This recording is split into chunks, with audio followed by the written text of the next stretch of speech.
मित्रों नमस्कार। अगर आप आज का अखबार नहीं पढ़ पाए हैं यानी 28 मार्च का अखबार नहीं पढ़े हैं तो आप अगले 5 मिनट मेरे साथ जुड़े रहें। आपको 28 मार्च के अखबार क्या कहती है, आपके मन में और आपके लायक क्या रिपोर्ट है, ये सब कुछ आपको बताएंगे।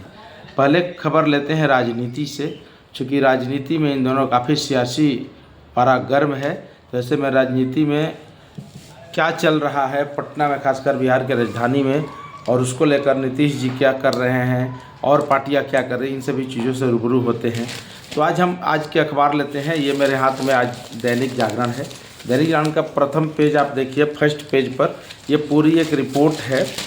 न्याय के साथ विकास, हर क्षेत्र में विकास, हर वर्ग का उत्थान क्या है। 21 वर्षों में नीतीश कुमार जी के शासन है, 21 वर्षों में 284 गुना अल्पसंख्यक कल्याण विभाग का बजट बढ़ा है। अल्पसंख्यक की बात क्यों हो रही है? क्योंकि रोजे इफ्तार का समय है और हर दिन पार्टियां अलग अलग पार्टियां इफ्तार दे रही है। ऐसे में माननीय मुख्यमंत्री यानी नीतीश कुमार यानी एनडीए से अल्पसंख्यक वर्ग कुछ नाराज चल रहे हैं। केंद्र सरकार ने जो वक्फ बोर्ड बिल लाया है उसको लेकर के नाराज़गी है। इस नाराज़गी को दूर करने के लिए और लगातार जो इफ्तार पार्टी है उसमें कुछ जो मुस्लिम संगठन विरोध कर रहे हैं, एनडीए के या फिर यूँ कहें तो जेडीयू के दावत में नहीं पहुंच रहे हैं, उसको एक ठंडा करने के लिए सरकार अपने तरफ से, मतलब माननीय मुख्यमंत्री की तरफ से कोशिश के अलावे विभाग जो है अपने तरफ से भी एक सरकार के, हालांकि ये आदेश पर ही होता है, एक बड़ा विज्ञापन, बड़ा ऐड ये दिया है। तो इतना बड़ा पेज में ऐड है, तो ये केवल एक अखबार में नहीं है, लगभग सभी अखबारों में है आज के। तो इसमें बताया गया है कि हमने अल्पसंख्यकों के लिए क्या क्या किया है। बिहार का वित्तीय बजट 2005 में कुल बजट महज 3 करोड़ 53 लाख रुपए था, जो आज 2025-26 में बढ़कर के 1004 करोड़ 22 लाख रुपए हो गए हैं। तो आप समझिए कितना गुना ये बढ़ा है बजट। ऐसे में मुसलमानों के लिए, अल्पसंख्यकों के लिए क्या क्या किए हैं ये गिनाने की कोशिश इस पूरे प्रचार में एक पन्ने का एडवर्टीजमेंट में हुआ है, जिसमें कब्रिस्तान घेराबंदी से योजना से लेकर के अल्पसंख्यक मुस्लिम प्रताड़ित तलाकशुदा महिला की सहायता योजना है, हज यात्रियों की सुविधाएं जो दी गई है, प्री मैट्रिक छात्रवृत्ति योजना है, मुख्यमंत्री विद्यार्थी प्रोत्साहन योजना, अल्पसंख्यक छात्रावास निर्माण योजना, अल्पसंख्यक कल्याण अनुदान योजना, अल्पसंख्यक आवासीय योजना समेत कई तरह की योजना है, मुख्यमंत्री श्रम शक्ति योजना, पोस्ट मैट्रिक योजना, बिहार राज्य वक्फ विकास योजना, बिहार राज्य मदरसा सुदृढ़ीकरण योजना, बिहार राज्य अल्पसंख्यक छात्रावास योजना, ऐसे कई योजनाओं का, लगभग दर्जनों योजनाओं का जिक्र किया गया है। तो ये चल रही है ताकि किसी तरह मुस्लिम संगठन ये समझे कि हमने विकास के लिए जो आज आपके लिए बोल रहे हैं, चाहे लालू जी की पार्टी हो या जो अन्य विपक्षी दल बोल रहे हो, कुछ नहीं किए हैं, जो किया हमने किया है। ये एक दिखाने और जताने की कोशिश इस विज्ञापन के जरिए की गई है। राजनीतिक खबरें में 13 तारीख का हम पार्टी का राष्ट्रीय कार्यकारिणी की बैठक होना है। हर पार्टी अलग अलग अपना इफ्तार का आयोजन लगातार कर रही है। दूसरी जो बड़ी खबर है उससे हम आपको रूबरू कराते हैं। अक्सर कहा जाता है कि केंद्र सरकार अपने राज्यों में जो सरकारें चल रही है, जो नेता हैं उस पर छापेमारी नहीं करती हैं, वो विपक्षी दलों को टारगेट करके काम करती है, लेकिन ऐसा नहीं। कल का जो छापेमारी हुआ है उसमें ईडी ने कल छापेमारी की है भवन निर्माण विभाग के चीफ इंजीनियर पर, यानी मुख्य अभियंता पर छापेमारी की गई है और करोड़ों रुपए कैश से लेकर जेवरात, कागज़ सब कुछ बरामद हुए हैं। उसकी मशीन मंगा के गिनती चल रही है, आज भी बहुत कुछ उसमें चल रहा है। तो ये लगातार ये हो रहा है। ऐसे में कई विभाग अभी रडार पे हैं ईडी के, जिसमें नगर विकास विभाग के भी नाम आ रहा है, बुडको का नाम आ रहा है, भवन निर्माण तो है, संजीव हंस के पे जिस तरह से कार्रवाई चल रही है वो आप देखिए रहे, समझ रहे हैं। तो इसको लेकर कई तरह के ये चल रहा है और इस पर लगातार लोगों की नज़र है। लोग चूँकि कुछ फाइल जांच के क्रम में ये बातें सामने आई है, ईडी के सामने आई है कि कुछ डिपार्टमेंट में, कुछ विभागों में टेंडर में घोटाले की भारी गड़बड़ी हुई है, जिसको लेकर के ये लगातार कार्रवाई चल रही है। तभी किन किन विभागों पे गाज गिरेगी, कौन कौन ईडी के जद में आएंगे, ये सब देखना बाकी है। दूसरी बड़ी योजना आप लेते हैं कल के डेवलपमेंट से लेकर के। डेवलपमेंट क्या है? नीतीश सरकार कह रही है कि जो नदियों से गाद निकलेगा, जो भी एजेंसी जो है, जो भी लोग गाद निकालेंगे तो गाद हम उनको फ्री में दे देंगे।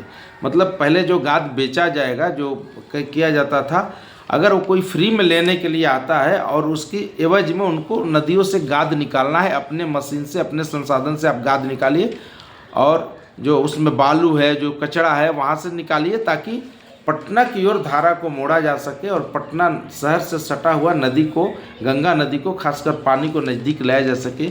ये एक योजना है। नदियों से उड़ाही करने के लिए मुफ्त में गाद देगी राज्य सरकार।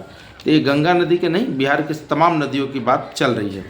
जब्त वाहनों को थाना में रखने के लिए जगह नहीं, इसके लिए 5 एकड़ जमीन अधिग्रहण करने की बात की गई है। डीजीपी महोदय सभी को, पूरे डीएम को ये एक चिट्ठी लिखे हैं और बताए हैं कि 5 एकड़ जमीन उपलब्ध कराई जाए।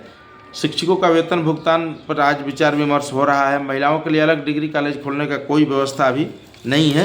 मंत्री ने कल सदन में स्पष्ट कर दिया है, जो खुले हैं उसी में वो दोनों पढ़ेंगे। विधानसभा और विधान परिषद में 18 बैठकें हुई, जिसमें 4 विधेयक कल स्वीकृत हुए हैं। 4 विधेयक स्वीकृत हुए हैं।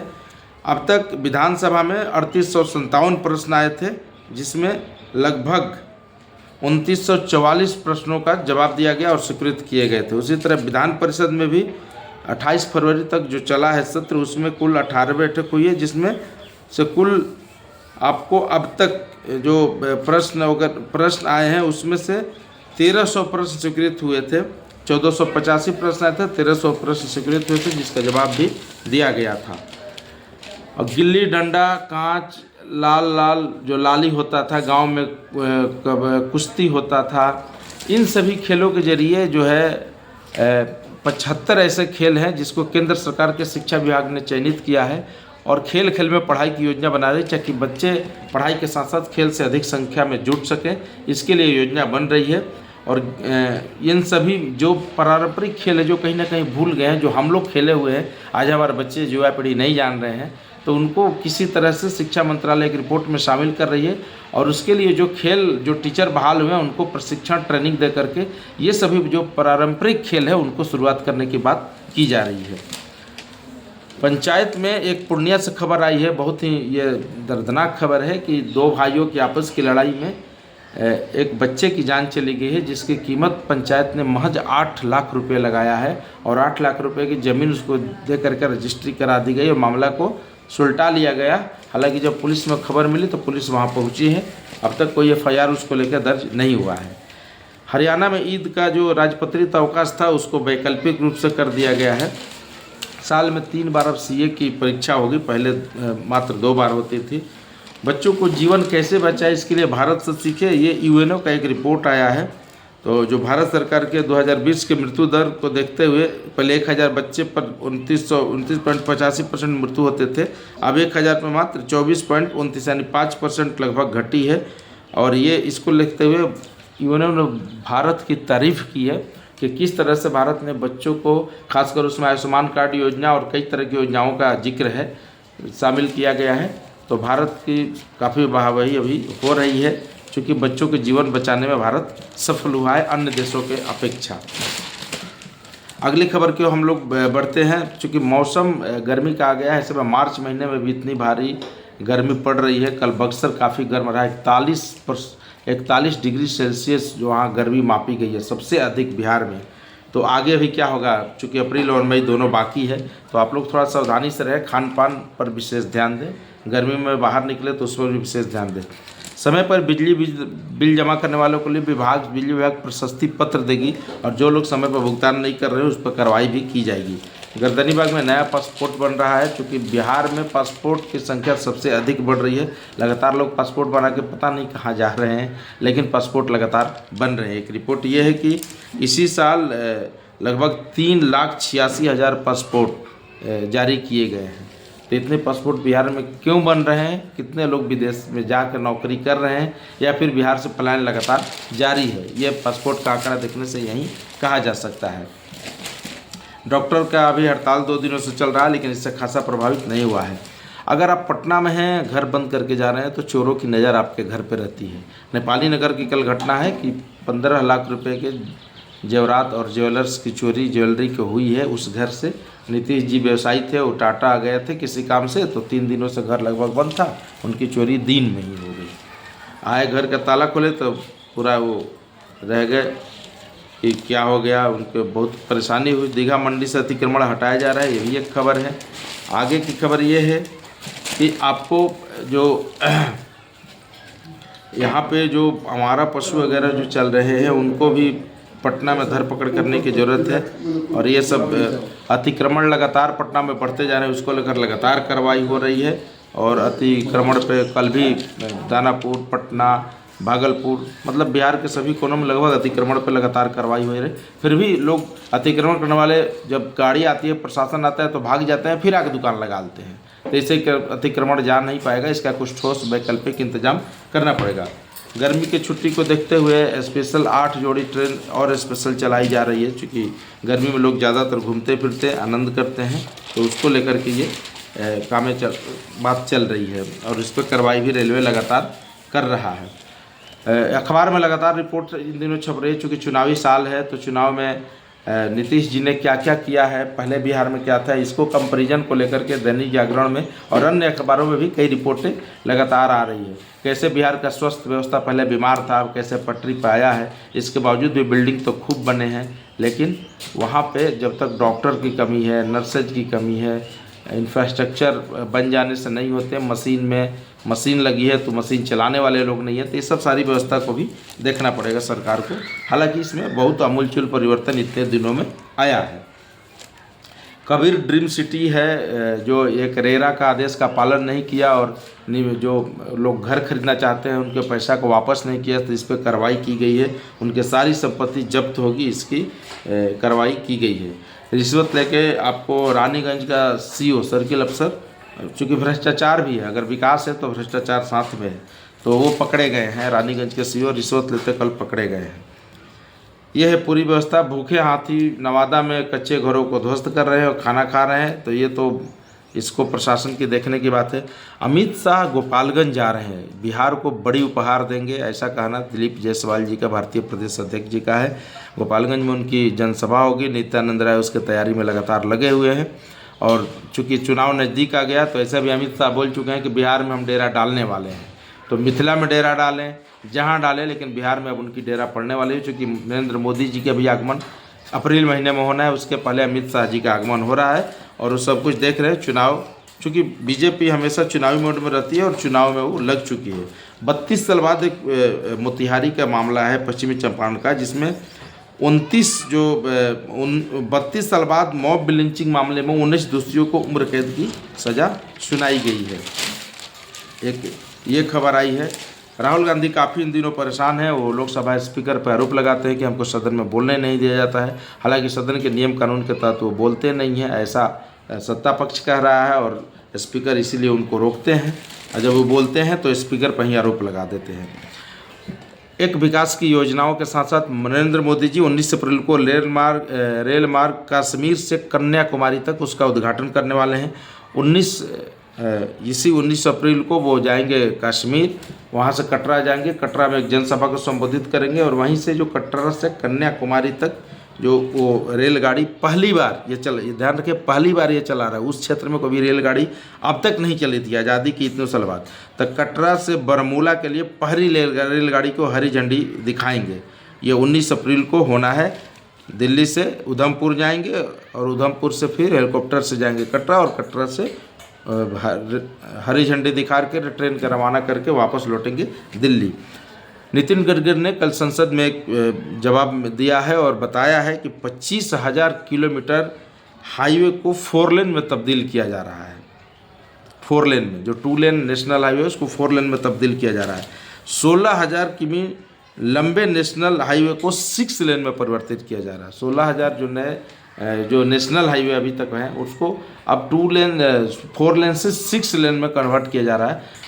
सरकार को यह मानना है, खास करके परिवहन मंत्रालय का, ये नेशनल हाईवे परिवहन मंत्रालय का, इनका मानना है, केंद्रीय सड़क परिवहन मंत्रालय का मानना है कि जैसे भी हो आम आदमी की जान बचाई जाए, इसको लेकर लगातार कामें की जा रही है। अब तक 50%, 2030 तक 50% सड़क दुर्घटना को रोकने का लक्ष्य है। 4,80,000 दुर्घटनाएं भारत में हर साल होती है, जिसमें 18 से 45 वर्ष के आयु के लोग 1,88,000 लोग अपनी जान गंवा देते हैं। इसको रोकने के लिए पहल किया जा रहा है। इसी तरह पूर्वोत्तर के इलाके में, जम्मू कश्मीर से लेकर पूर्वोत्तर के इलाके में विकास कार्य काफ़ी चल रहे हैं। अब तक 105 सुरंगें बनाई जा रही है केवल जम्मू कश्मीर में।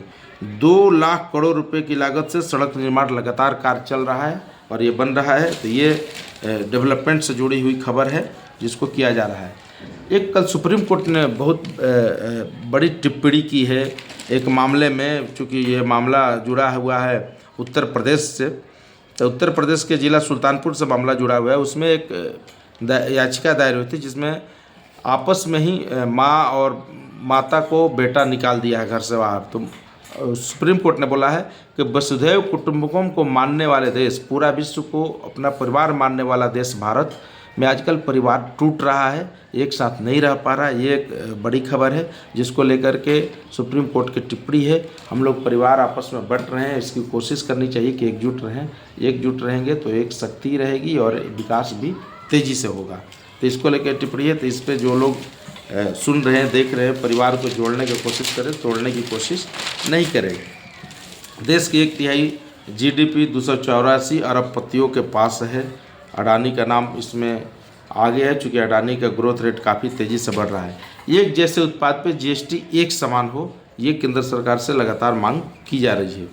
ओला उबर को टक्कर देने के लिए कल माननीय गृह मंत्री जी ने एक सहकार टैक्सी बिल ला रही है जिसमें ओला उबर जो प्राइवेट कंपनी है उसको टक्कर ये देगी। सहकार टैक्सी में क्या होगा कि ड्राइवर खुद का रजिस्ट्रेशन करा लेगा और उसको ओला उबर में जब रजिस्ट्रेशन कराते हैं तो एक हिस्सा देना पड़ता है कमीशन के रूप में ओला उबर कंपनी को, तो वो नहीं देना पड़ेगा, डायरेक्ट ड्राइवर के पास कमीशन रहेगा।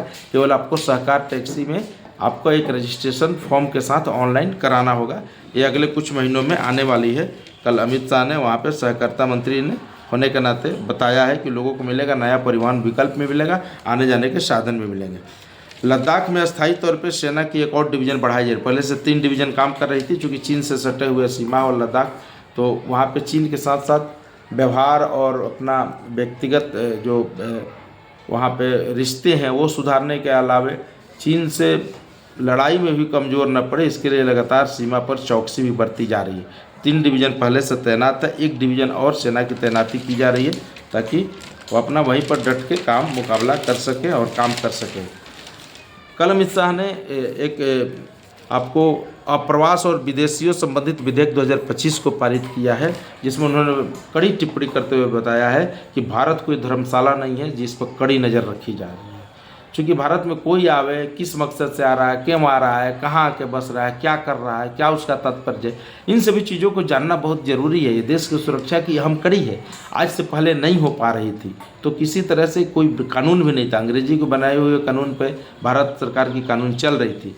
ऐसे लेकर के ये एक अच्छी पहल है और वहाँ पे बनाया जा रहा है कि जो लोग विदेश से आएंगे, चाहे वो रोहिंग्या हो, चाहे मुसलमान हो, चाहे घुसपैठिए हो, उसको लेकर रोकने की एक कोशिश, अच्छी कोशिश है। ये बिल भी बेहतर है देश के लिए क्योंकि देश की सुरक्षा से जुड़े हुए मसला है।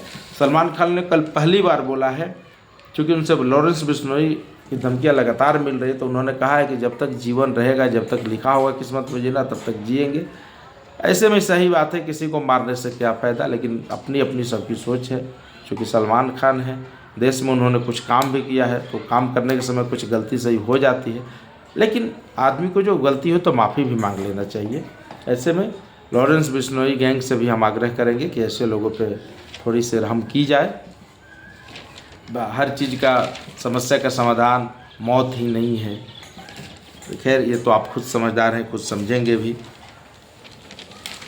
तो ये बड़ी खबर है और ये आज की प्रमुख खबरें हैं जिसे आप देख ही रहे हैं, समझ रहे हैं।